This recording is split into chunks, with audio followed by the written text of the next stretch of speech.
Yo, salut à tous, c'est Chapeautin, on se trouve aujourd'hui pour la review du chapitre 455 de Fairy Tail, donc qui prend dans la continuité de ce qui s'était passé au scan précédent avec le début du combat entre Erza et Agile, donc après que ce dernier réussi à mettre en déroute le Dragon Slayer, vu qu'ils avaient combattu sur un moyen de transport, donc les vaisseaux d'Agile. Donc c'est Erza qui a pris le relais dans ce combat, en tout cas face à Agile, et c'est elle qui va devoir s'en occuper toute seule, donc on atterrit directement là-dessus. Et elle arrive à s'en tirer à peu près pas si mal, même si du côté de Fairy Tail, du côté du QG, pardon, où se trouvent Warren, Makarov et Mavis. Makarov comme depuis qu'il est revenu en fait du royaume d'Alvarez, il est assez pessimiste par rapport aux forces de ses troupes face à 12 Springer. En tout cas, on voit qu'il flippe vraiment, vraiment pour eux et qu'il est pas vraiment en confiance. Et d'ailleurs, ça va pas s'arranger avec ce scan-là, mais ça, vous le verrez en fin de review.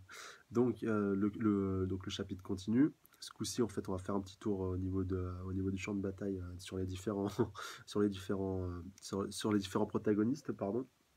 Donc, on va retourner du côté de Bisca qui est en train de préparer une nouvelle salve avec son canon Jupiter, qui, je le rappelle aussi, au scan précédent avait été dispersé par Agile juste avec, euh, juste avec un coup de main, en fait, en le dispersant avec son sable. Donc là, elle se prépare à lancer une nouvelle attaque et elle espère en tout cas que, enfin, elle a vraiment envie que cette attaque ce coup-ci porte ses fruits contrairement à la première. Aussi, on retourne du côté de Fried et de la bande à Luxus qui sont allés se mettre à l'abri au niveau de la cathédrale de Magnolia, de la cathédrale de Wardia, si mes souvenirs sont bons.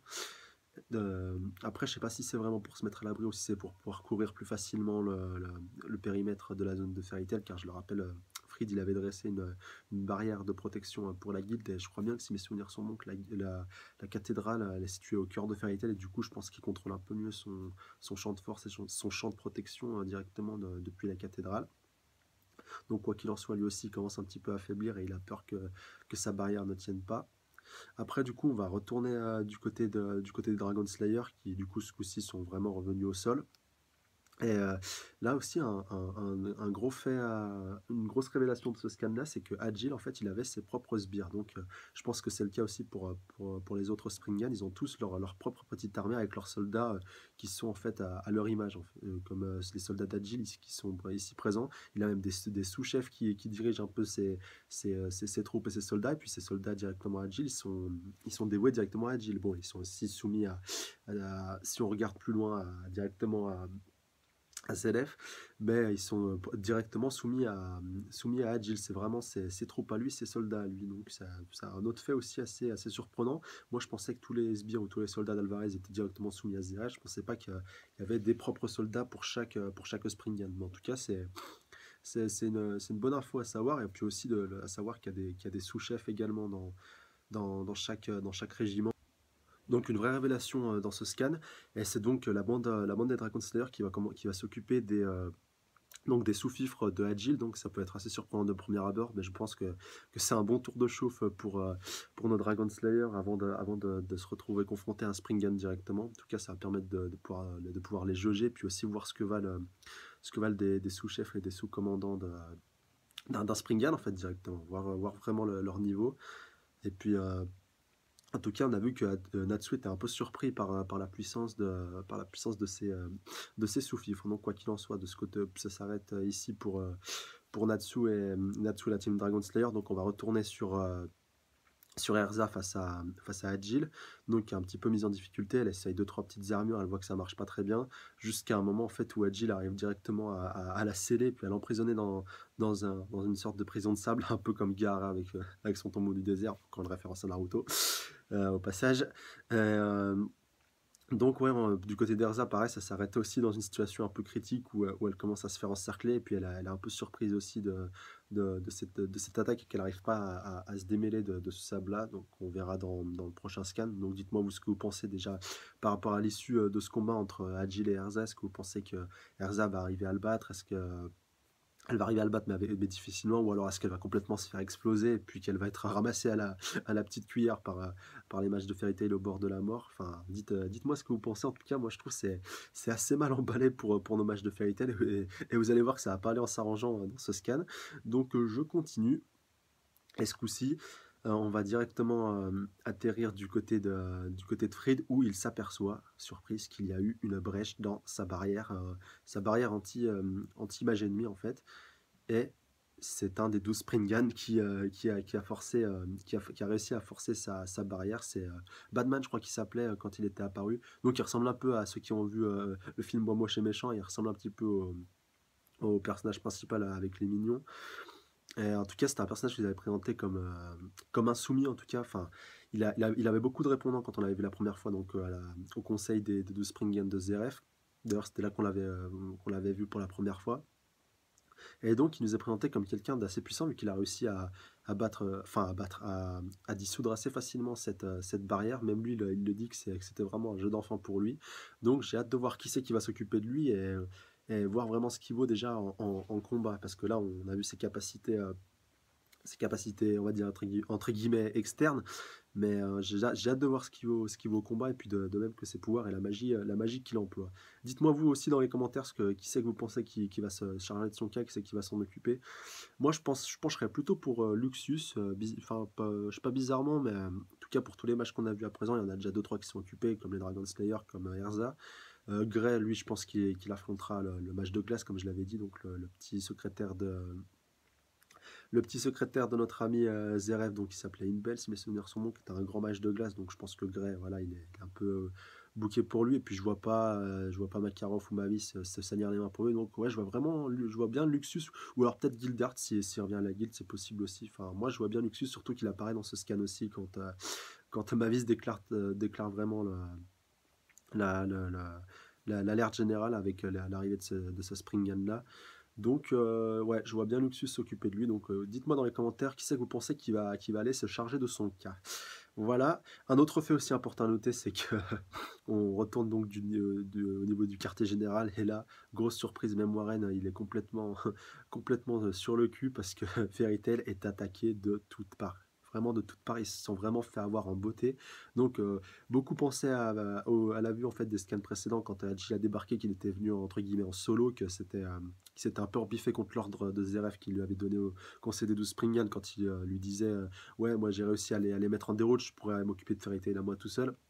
En fait, pas du tout. Je pense que c'est Zverev qui a dû peut-être mettre au point ce plan après ce conseil-là et qu'il a décidé d'envoyer Agile en éclaireur entre guillemets, préparer le terrain pour l'arrivée du reste de l'armée de l'armée de Zverev. Et puis Warren, il est complètement paniqué. Il nous dit il y a même une armée d'1 million de soldats qui arrive d'un côté, une autre de 3000, une autre de 300. Enfin, ils sont vraiment encerclés de toutes parts. Et cerise sur le gâteau, Lucie, donc, qui était encore chez elle. Elle, a- Elle entend du bruit dans sa salle de bain, elle se rend dans la salle de bain et qui c'est qu'elle voit en train de se prendre un bain? C'est Brandish. Je vous le donne en mille, c'est Brandish. Mais moi j'étais sur le cul quand j'ai lu cette page-là, franchement, c'est vraiment parti en live ce scan-là, enfin cette fin de scan-là, parce que franchement au vu des scans précédents, moi je pensais vraiment qu'il y avait que Agile qui était présent. Et là, vraiment, il se retrouve déjà avec 3 Springans déjà qui sont présents dans Fairy Tail déjà. Il y a encore une grosse armée qui va leur arriver par-dessus. Et la pauvre Lucie, donc, qui se retrouve directement face à Brandish. Bon, Brandish, elle est pas en mode combat. Bon, elle est dévêtue directement dans dans la baignoire de Lucie. Et, chose qui m'a assez interpellé, c'est qu'elle l'a trouvée assez intéressante lors de leur première rencontre, en fait, quand ils se sont rencontrés lors de la mission de récupération de Makarov. Et donc, elle avait envie d'en savoir un peu plus sur elle. Donc, c'est assez surprenant quand même quand on voit le niveau de puissance de Brandish. C'est vraiment hallucinant hein, déjà pour une mage, quand elle nous a été présentée comme la première Springan, déjà qu'on a pu voir la puissance d'un Springan, mais Brandish plus particulièrement, elle est vraiment extrêmement puissante. Bon, c'est pas la plus puissante de Springan, il y a d'autres mages bien plus puissantes qu'elle, mais elle, franchement, déjà, si on le compare aux précédents opposants de Fairy Tail dans les arcs précédents, il y a vraiment un fossé immense entre sa puissance et celle, et celle des autres mages. Donc le chapitre continue enfin plutôt se clôture sur un retour au QG où Mavis et Makarov sont complètement débordés. Enfin, même Mavis, elle nous le dit, c'est vraiment en fin de scan, elle voit pas d'échappatoire déjà pour la guilde vu qu'ils sont tous fait encercler. Elle voit pas d'issue favorable, elle voit pas comment ils pourraient gagner en fait tout simplement. C'est là vraiment on voit Mavis vraiment mal enfin pas mal en point mais mais vraiment mal déjà. Et qu'on la voit, elle était vraiment confiante jusque-là, elle arrivait à donner ses directives, comme quand la brèche, elle a été, comme quand la brèche est apparue dans ce scanner, elle restait confiante, elle disait envoyer quelqu'un là-bas pour qu'on voie ce qui s'est passé et tout, elle restait confiante, mais là, quand elle a appris qu'ils étaient vraiment encerclés de toutes parts, enfin, elle était vraiment complètement décontenancée, et elle a même peur, je pense aussi. Elle pensait pas, elle pensait pas que ça allait se faire aussi vite et qu'ils allaient vraiment, vraiment se faire avoir aussi facilement. Bon, on l'avait vu dans le scan précédent qu'il n'avait pas anticipé le handicap des Dragon Slayer contre Agile avec le mal des transports. Bon, ça encore, ça passait vu qu'Erza avait pu rattraper le coup. Enfin, même si ça n'avait pas été elle, ça aurait été un autre match, ça aurait pu porter ses fruits. Mais là, vraiment, elle a vraiment, enfin, elle a vraiment été touchée, je pense, dans sa fierté et dans son orgueil en n'arrivant pas à anticiper ce genre de fait. Même Makarov aussi, qu'on on ne voit pas trop s'exprimer, on le voit avec sa mine, sa mine renfermée encore plus que d'habitude. Et en tout cas, ça part vraiment, vraiment en live. Et je me demande vraiment comment ils vont arriver à se tirer de ce mauvais pas. Bon, après, on connaît Mashima, on connaît Fairy Tail, voilà, mais c'est la première fois vraiment que Mashima nous montre un tel niveau de puissance de la part des antagonistes. En plus, c'est la bataille finale. Je pense pas qu'il y ait d'autres arcs après celui-là. C'est vraiment là qu'il va tout envoyer.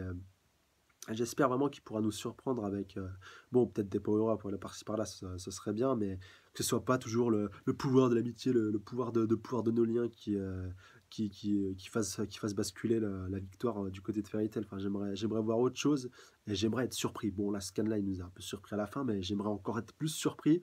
Et voilà, on en redemande encore des scans comme ça, même si je pense que c'était pas nécessaire d'envoyer autant de Spring Gun d'un coup, ni même l'armée entière maintenant. Je pense qu'il a été un petit peu trop vite, Mashima, sur ce coup-là, qui s'est un petit peu trop emballé.